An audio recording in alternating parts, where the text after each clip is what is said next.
Good morning, everyone. My name is Angelica, and I'm going to be sharing with you a message that I channeled recently from Mary Magdalene. So have a listen. Around the globe, people are being invited to examine where they stand amidst opposing sides in the political arena. For Americans, public events and chaos demonstrate they are on the edge of a breaking point. Recent events are testing Americans' faith in their leadership and in the integrity of their government. Ascension isn't merely about upleveling one's individual consciousness, but also stepping into unity consciousness for the collective. As more individuals rebuke such events, it makes way for the co-creation of the new earth. Take time in your moments of stillness to envision what that looks like for you.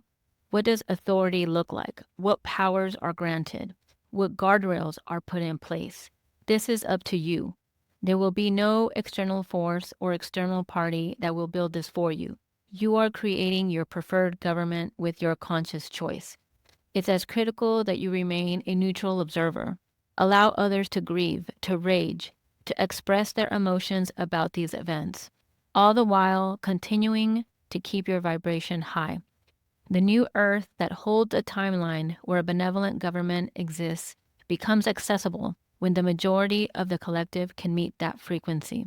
It's okay to process those emotions, and it's okay to point out the abuses, the disparate treatment of the vulnerable, and the incompetence, all the while creating what it is that you prefer in place of it.